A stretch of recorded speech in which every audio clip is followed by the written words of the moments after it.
So, Carey, hot topics. This is something that we like to do and chat about things that are in the news. So today we're chatting about the China one-child policy. So a couple weeks ago, China announced that they would be dropping the one-child policy and now allowing families to have 2 children in their households. What do you think about that? Well, I think in many ways it's a good thing. I mean, when you start to read some of the backstory to what happened, I mean, the suffering that families went through, the devaluation of female life. I mean, it was usually the girls who weren't wanted because, you know, wrongly, people just wanted a son. They didn't want girls. So I think it's really going to help in that respect. But it also, you know, it creates tension. Our planet is pretty populated, and I know that was one of the ideas behind it, but I don't think the solution is to simply say, hey, you're only allowed 1 child, and to introduce all the chaos and really the sadness and the pain and the destruction of human life that kind of a policy brings about. But it's a complex issue. It is a complex issue, and there's just to give a little bit of background. So the one-child policy was introduced in the 1970s as a way of preventing population growth from spiraling out of control. As we know, China's probably the most populated China and India seem to go back to back, but over 1 billion people each. Like, I mean, we're a nation in Canada of 34 million. Even our American friends, I mean, you know, over 300 million, but compared to over 2 billion people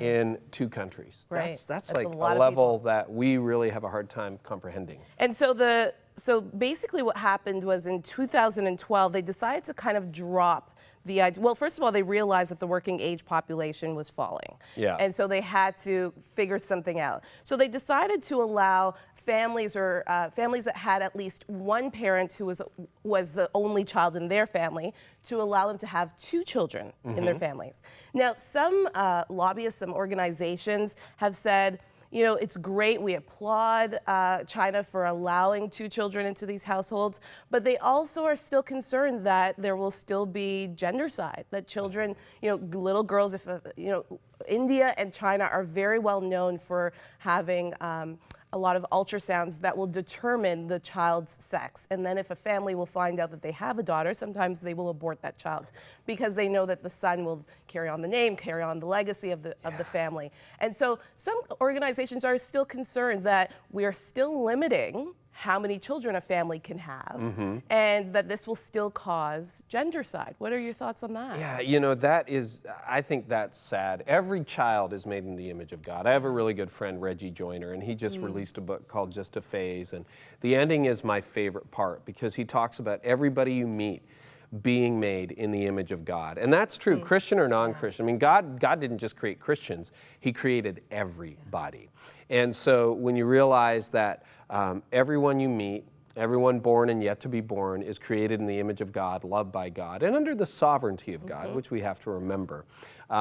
It just creates a different framework for that. We're not just talking about populations and statistics and trends, but people that, you know, Christ died for and wants to have a relationship with. So I think it is complex. And to be honest with you, in really complex issues like this, I'm just thankful that we have a God who is sovereign. And we don't have to answer all the questions. No, we don't. We really don't have all the But answers. it is good to think about it and to pray about it. And maybe one of the things we could do is, you know, pray for wisdom. It does say in Scripture, in Romans, that we need to pray for the people in power. And I don't know how seriously we take that. Sometimes we'll pray against people in power, right? But have we ever taken time to pray for the government of China and for the people who are making those responsibilities, those decisions? Because even, and this puts us in great company with the first century church, Maggie. Because they dealt with governments, and I mean, we can think about that in North America, but around the world, who weren't professing Christians, and they said, we have to figure out how to be the church and create a different ethic in the midst of a government that isn't going to support our particular viewpoint on an issue. And so they prayed and they lived very differently.